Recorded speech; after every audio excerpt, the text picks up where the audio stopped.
और भ्रष्टाचार का एक बहुत बड़ा समुंदर नगर पालिका आजमगढ़ की बनी हुई है। चार के समुंदर को ख़त्म करने का काम कांग्रेस पार्टी इस चुनाव में अपने प्रत्याशी को जिताकर नगर पालिका की गद्दी पे बैठाकर जो है इस समंदर को ख़त्म करने का काम। आजमगढ़ में नगर निकाय चुनाव में भाग्य आजमाने वाले ये कांग्रेस के लड़ाकू हैं, जिनका हौसला बुलंद है। आज़ादी के बाद पहली बार पिछले विधानसभा चुनाव में सबसे कम वोट पाने वाले कांग्रेस जिलाध्यक्ष प्रवीण सिंह ने आज 5 नगर निकायों के प्रत्याशियों के नाम की घोषणा की, तो इनका स्वागत करने के लिए कार्यकर्ता जोश में आ गए। जिंदाबाद जिंदाबाद जिंदाबाद, मुन्ना भैया जिंदाबाद जिंदाबाद जिंदाबाद, कांग्रेस पार्टी जिंदाबाद जिंदाबाद जिंदाबाद, मल्लिकार्जुन खड़गे जिंदाबाद जिंदाबाद।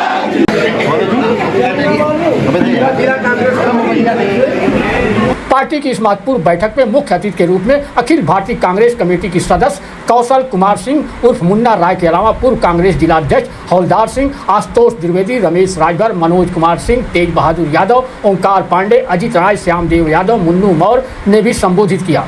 संचालन पुरमासी प्रजापति ने किया। बैठक में श्यामदेव यादव, चंद्रपाल यादव, अंजलि पांडे, विवेक राय, देवमुन्नी राजभर, मोहम्मद आमिर, हरेंद्र सिंह, शैलेंद्र सिंह, अशोक सिंह, विनीत रंजन, श्याम सिंह, शंभू शास्त्री सहित तमाम कार्यकर्ता और पार्टी के वफादार नेता मौजूद हैं। आजमगढ़ नगर पालिका से प्रत्याशी घोषित होने पर रविकांत त्रिपाठी ने कहा कि आजमगढ़ नगर पालिका को तो भ्रष्टाचार का समुद्र बना दिया गया, इसे अब कांग्रेस ही खत्म करेगी। आजमगढ़ नगर पालिका जो पिछले 30 सालों से नरक पालिका बनी हुई है और भ्रष्टाचार का एक बहुत बड़ा समुंदर नगर पालिका आजमगढ़ की बनी हुई है, तो उस भ्रष्टाचार के समुंदर को ख़त्म करने का काम कांग्रेस पार्टी इस चुनाव में अपने प्रत्याशी को जिताकर नगर पालिका की गद्दी पे बैठाकर जो है इस समंदर को ख़त्म करने का काम करेगी।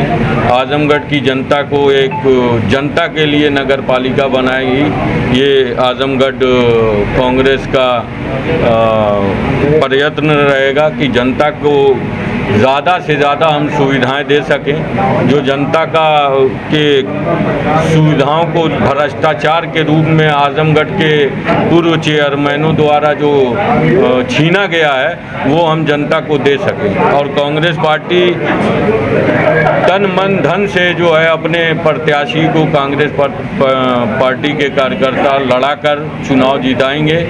तमाम नगर पंचायत सभासदी ज़्यादा से ज़्यादा मेहनत करेंगे और अपने ज़्यादा से ज़्यादा प्रत्याशी जिताने की कोशिश करेंगे।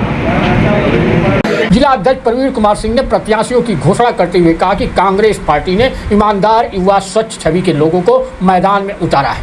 इनके अंदर नगर के विकास के लिए काम करने की पूरी क्षमता है और कांग्रेस पार्टी ही आजमगढ़ जिले में संघर्ष करती आई है और संघर्ष करती रहेगी।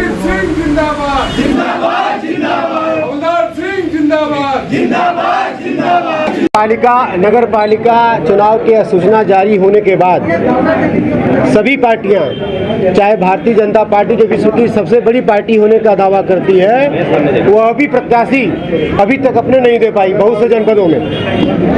हमारी कांग्रेस पार्टी प्रथम चरण का जहां पर चुनाव होना वहां के सारे प्रत्याशी डिसाइड कर चुकी है। दूसरे चरण के चुनाव में आजमगढ़ जनपद के 5 नगर पालिका चुनाव के प्रत्याशी नगर पालिका नगर पंचायत के अध्यक्ष पदों के प्रत्याशियों की घोषणा की जा चुकी है, जिसमें नगर पालिका परिषद आजमगढ़ से रविकांत त्रिपाठी, जिनका बहुत पुराना कांग्रेसी परिवार रहा है और जिला कांग्रेस कमेटी के महासचिव हैं। विगत 3 वर्षों में अगर आजमगढ़ जनपद में जिला कांग्रेस कमेटी ने विपक्ष की भूमिका निभाई तो रविकांत त्रिपाठी ने कदम से कदम मिलाकर चलने का काम किया और हर जुर्म और जोर के टक्कर में कांग्रेस के सिपाही के रूप में मुस्तैदी से खड़े रहे, जो कि नगर पालिका आजमगढ़ में चुनाव में प्रत्याशी बनाए गए हैं। नगर पालिका मुबारकपुर से जरीना बानो जी हैं, उनके पति जिला कांग्रेस कमेटी के सचिव हैं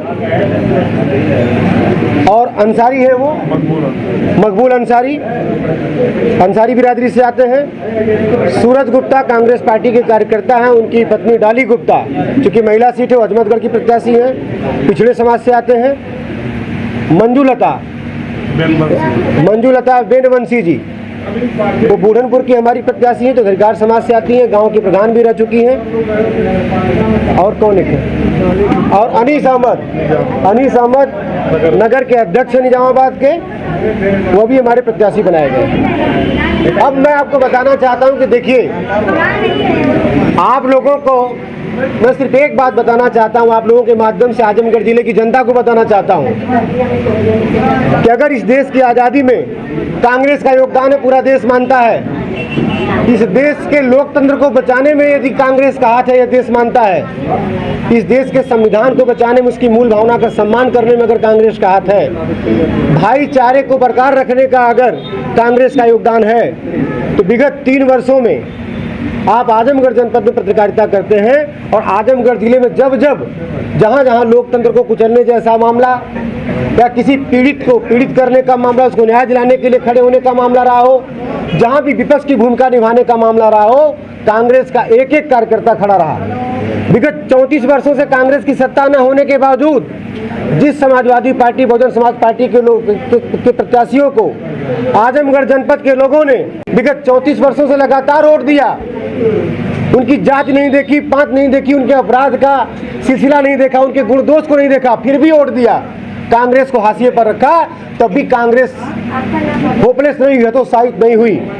अपना फर्ज समझ करके कि हमें लोकतंत्र की रक्षा करनी, संविधान की रक्षा करनी है, हमें पीड़ित के साथ खड़ा रहने का काम किया है। आज कांग्रेस पार्टी ने अपने प्रत्याशी खड़े किए हैं। सभी टाउन एरिया में, सभी नगर पालिका में हमारे प्रत्याशी चुनाव लड़ेंगे, सभासद का चुनाव लड़ेंगे, नगर पालिका अध्यक्ष पद का चुनाव लड़ेंगे। हम आजमगढ़ जनपद के लोगों से अपील करते हैं कि आज कानून पूरी तरीके से बौना हो रहा है। प्रदेश और देश की सरकार नागरिक को सुरक्षा देने में असमर्थ है। लॉकअप में, जुडिशियल कस्टडी में सांसद और विधायक मारे जा रहे हैं, और तो और जिनके साथ सुरक्षा व्यवस्था, उमेश पाल जैसे लोगों की हत्या कर दी जा रही है, किसी को न्याय दिला पाने में असक्षम है। देश के लोग सत्य बोलने से कतरा रहे हैं। अगर आजमगढ़ जनपद का नौजवान आजमगढ़ के ऐतिहासिक स्वीकारता के अनुसार अगर चाहता है कि लोग यहाँ के खड़े और जवाब दें, तो उसके लिए संघर्ष करने वाली पार्टी, संघर्ष करने वाले नेताओं के साथ खड़ा होना पड़ेगा। विगत 3 वर्षों में जिला कांग्रेस कमेटी के अध्यक्ष रूप में मैं अपने कार्यकर्ताओं के साथ, अपने पदाधिकारियों के साथ, अपने वरिष्ठ कांग्रेस नेताओं के आशीर्वाद से संघर्ष करता रहा। मैं कांग्रेस का प्रत्याशी भी रहा। आज़ादी के बाद सबसे कम वोट पाने वालों में मेरा नाम भी दर्ज हुआ सदर विधानसभा से, लेकिन मैं हतोत्साहित नहीं हुआ। विगत 12 महीनों से, इसके पहले तमाम छोटे मुद्दे, बड़े मुद्दे हुए, जहां एक तरफ आप कह सकते हैं कि एक पासी समाज का घर गिरा दिया गया, तो 40 लाख रुपया अनअकाउंटेबल उस समय के तत्कालीन एसएसपी को चंदा लगा करके देना पड़ा।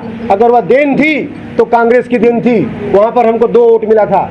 लेकिन हमारा पैमाना वोट नहीं है, हमें संघर्ष करना हमारा दायित्व, हम संघर्ष करते रहे। अगर एनआरसी के मामले में आपको मालूम होगा कि मदनी साहब कितने बड़े नेता थे अक़लियत के, कि कांग्रेस की हुकूमत में लोग जंतर मंतर पर ट्रेन बुक करके जाते थे, प्रदर्शन करते थे, और लोकतंत्र में व्यक्ति की आज़ादी कांग्रेस पार्टी मानती थी, उनको प्रदर्शन का अवसर भी देती थी। भाजपा की सरकार में एक इंस्पेक्टर 35 लोगों को गिरफ्तार करके लेके चला जाता है। पूरे मुसलमान समुदाय में आतंक का, भय का माहौल रहता है। अगर उनको भी संबल देने का काम करता है तो कांग्रेस पार्टी करती है, प्रियंका गांधी जी वहाँ पर जाती है, हर तरह से उनको संबल दिया जाता है। वहाँ भी हमें वोट नहीं मिलता है, क्योंकि हम वोट की चिंता नहीं करते।